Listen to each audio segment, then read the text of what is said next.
17वीं शताब्दी से लेकर 20वीं शताब्दी के मध्य एक अभियान चलाया जा रहा था, जिसके तहत ये जानने की कोशिश की जा रही थी कि किस देश ने इस दुनिया को क्या दिया है। कई तरह की बहुमूल्य वस्तुओं का संग्रहण किया जा रहा था, म्यूजियम बनाए जा रहे थे, पुस्तकालय बनाए जा रहे थे, लाइब्रेरीज बनाई जा रही थी। इस पूरी दुनिया को किसी देश ने संस्कृति के तौर पे, वस्तुओं के तौर पे क्या दिया है, उन सभी चीज़ों का संग्रहण किया जा रहा था, उन सभी चीज़ों को जमा किया जा रहा था। उस समय भारत अंग्रेज़ों के अधीन था, गुलाम था, तो उस समय हम अपना योगदान नहीं दे पाए। लेकिन आज हम स्वतंत्र हैं और अपना योगदान दे रहे हैं। उसी दिशा में आज आपके समक्ष प्रस्तुत हैं एक कहानी लेकर। आधी रात का समय था। एक बुजुर्ग अपने कक्ष में विश्राम कर रहे थे। किसी ने बाहर से जोर से दरवाजा खटखटाया। बुजुर्ग की आंख खुल गई। उन्होंने उठकर दरवाजा खोला और देखा कि एक व्यक्ति खून से लथपथ खड़ा हुआ है। बुजुर्ग ने ध्यान से देखा तो उस व्यक्ति की नाक कटी हुई दिखाई दी और उससे बेहद रक्त का स्त्राव हो रहा था। बुजुर्ग ने उसे दिलासा दिया और उसे अंदर आने के लिए कहा। बुजुर्ग उसे पास के कमरे में लेकर गए। वहां उन्होंने आगंतुक के चेहरे पर लगे रक्त को साफ करके बाद में उसे दवा मिश्रित पानी से मुंह धुलने का निर्देश दिया। इसके बाद बुजुर्ग ने उस व्यक्ति को एक गिलास में भरकर मदिरा पीने को दी और स्वयं शल्य क्रिया की तैयारी करने लगे। बुजुर्ग ने एक पत्ते से उस व्यक्ति के घाव की नाप ली। फिर उसने दीवारों पर टंगे भांति भांति के उपकरणों में से कुछ उपकरण उतारे और उन्हें आग पर गर्म करने लगा। बुजुर्ग ने घायल व्यक्ति के गाल से मांस का एक छोटा सा टुकड़ा काटकर उसे दवाओं से उपचारित किया। उन बुजुर्ग ने मांस के टुकड़े को नाक पर रखकर उसे यथोचित आकार दे दिया और कटे हुए स्थान पर कुछ औषधि लाल चंदन का बुरादा छिड़क कर उस पर हल्दी का रस लगाया। उन बुजुर्ग ने नाक को तिल के तेल से भीगी हुई रुई से ढककर पट्टी बांधने के बाद घायल को नियमित रूप से खाई जाने वाली कुछ औषधियों की सूची दे दी और उसे घर जाने को कहा। कौन थे वो बुजुर्ग? कहां से आया उन्हें ये सर्जरी का ज्ञान?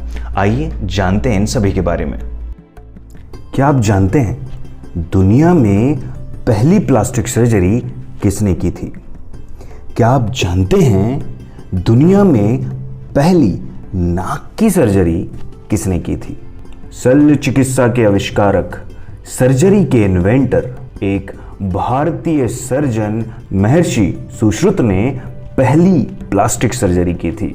लगभग 2600 साल पहले वैदिक कालखंड में एक ऋषि रहते थे जिनका नाम था सुश्रुत। ये उत्तर भारत के एक पुरातन और पवित्र शहर काशी में रहते थे, जो आज बनारस या वाराणसी के नाम से जाना जाता है। उस प्राचीन समय में ज्ञानियों को साधु या महर्षि कहा जाता था। ऐसे ही ज्ञानी सुश्रुत भी थे। काशी के महाराज काशीराज देवोदास से महर्षि सुश्रुत ने मेडिसिन का ज्ञान प्राप्त किया और वो वैद्य बने। एक वैद्य होने के नाते वह उस समय युद्ध में घायल हुए सैनिकों का उपचार करते थे, उन घायल सैनिकों का इलाज करते थे।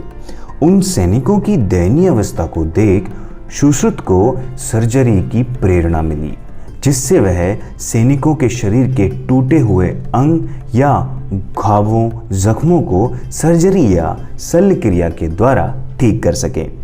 उस दौर में किसी अवैध अपराध की शिक्षा के तौर पर अपराधी की नाक काटने का दंड दिया जाता था। सुश्रुत ने राइनोप्लास्टी सर्जरी या नाक की सर्जरी का आविष्कार किया, जिससे वह टूटे हुए नाक का पुनर्निर्माण कर सके। सुश्रुत दुनिया के पहले कैटरेक्ट सर्जन भी थे, जिन्होंने कई लोगों के आंख के दोष को भी ठीक किया था। उन्हें शल्य क्रिया के द्वारा प्रसव कराने का ज्ञान भी था। सुश्रुत को टूटी हड्डियों का पता लगाने और उनको जोड़ने में विशेषता प्राप्त थी। प्रेम पूर्वक करना और स्नेह से अपना काम करने वाले सुश्रुत ने सर्जरी जैसी वैज्ञानिक विद्या का आविष्कार किया, जो कि उस समय में बिल्कुल ही नया था। इन्हीं कारणों की वजह से उन्हें शल्य चिकित्सा का जनक या कहें कि फादर ऑफ ऑल सर्जरी भी माना जाता है। सर्जरी के आविष्कार के साथ साथ सुश्रुत को यह ज्ञान हुआ कि उन्हें कई सारे शल्य क्रिया के उपकरण यानी कि सर्जिकल इंस्ट्रूमेंट की भी आवश्यकता होगी। वो कहते हैं ना कि आवश्यकता ही आविष्कार की जननी है। जी हाँ, जरूरत ही हर खोज की जड़ होती है।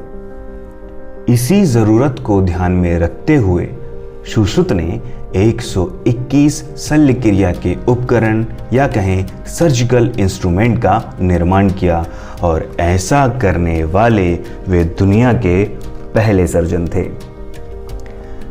इन आविष्कारों से यही पता चलता है कि महर्षि सुश्रुत का ज्ञान समय की कसौटी पर खरा उतरा है। सुश्रुत ने अमूल्य ज्ञान को विस्तार से एक संस्कृत स्क्रिप्ट के रूप में लिखा, जिसे सुश्रुत संहिता कहा जाता है। सर्जरी की प्रक्रिया या कहें कि सर्जरी का प्रोसीजर बताने वाली यह संस्कृत स्क्रिप्चर आयुर्वेद के 3 स्तंभों में से एक है और अथर्ववेद का भी एक खंड है। सुश्रुत संहिता से पता चलता है कि सुश्रुत ने कैसे बिना किसी चाकू के मृत शरीर का निरीक्षण और अध्ययन किया। उनका मृत मानवीय शरीर पर अभ्यास करने का तरीका कुछ इस प्रकार था। वह मृत शरीर को पानी में रखकर उसे विघटित यानी कि डिकम्पोज होने देते थे और उस डिकम्पोजिंग बॉडी का समय के साथ अध्ययन करते थे। इसी से उन्होंने शरीर की संरचना का परत दर परत अध्ययन किया या कहें कि उन्होंने बॉडी के स्ट्रक्चर का लेयर बाय लेयर अध्ययन एवं निरीक्षण किया। इसी प्रयोग से सुश्रुत को सर्जरी इन एब्डोमिनल और ब्रेन सर्जरी जैसी कठिन सर्जरी के आविष्कार करने में सहायता मिली। सुश्रुत संहिता के अध्याय 1.16 में नाक के पुनर्निर्माण की सर्जरी यानी कि राइनोप्लास्टी के बारे में विस्तार से बताया गया है। राइनोप्लास्टी के अलावा सुश्रुत कैटरेक्ट सर्जरी के लिए भी जाने जाते हैं। सुश्रुत संहिता के एक अंक उत्तर तंत्र में इसके बारे में बेहद विस्तार से लिखा गया है।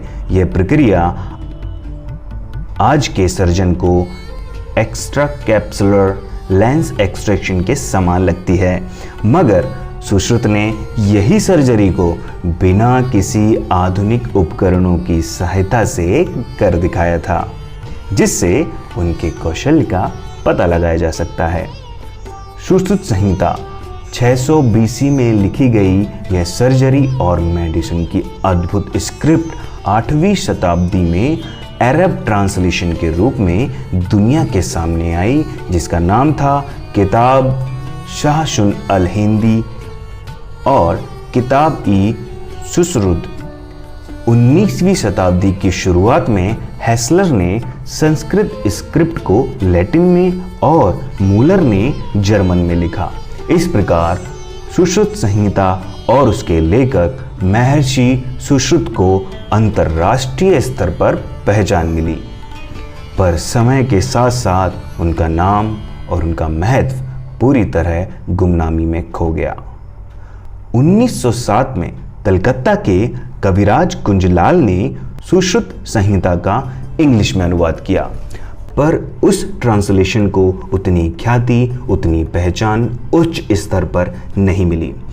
20वीं शताब्दी में जब दुनिया आयुर्वेद की ओर एक नए नज़रिए से देखने लगी, एक नए दृष्टिकोण से देखने लगी, तब उन्हें महर्षि सुश्रुत के मेडिकल साइंस, खासकर सर्जरी में उनके महत्वपूर्ण योगदान के बारे में पता चला। सुश्रुत संहिता को प्राचीन भारत के प्राचीन साहित्य के अनेक रत्नों में से एक माना जाता है।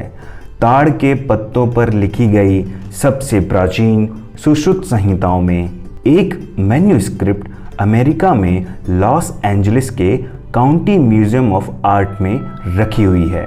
सुश्रुत ने मध्यकालीन भारत में सर्जरी के शास्त्र को एक अलग ऊंचाइयों पर पहुंचाया। 600 बीसी का वो समय आज गोल्डन एज ऑफ सर्जरी के नाम से जाना जाता है।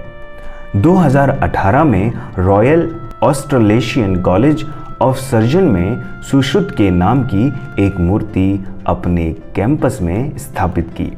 सुश्रुत की इस असामान्य बुद्धिमत्ता से प्रभावित होकर अमेरिकन सर्जन एलन विपल ने कहा, all in all Sushruta must be considered greatest surgeon of the pre medieval period.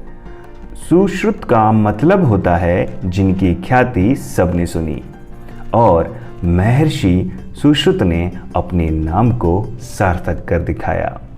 पूरी दुनिया में वे अपने काम की वजह से तो प्रसिद्ध हुए ही साथ उन्होंने भारतीय चिकित्सा के ज्ञान को बाकी दुनिया के मुकाबले सबसे ज़्यादा विकसित किया।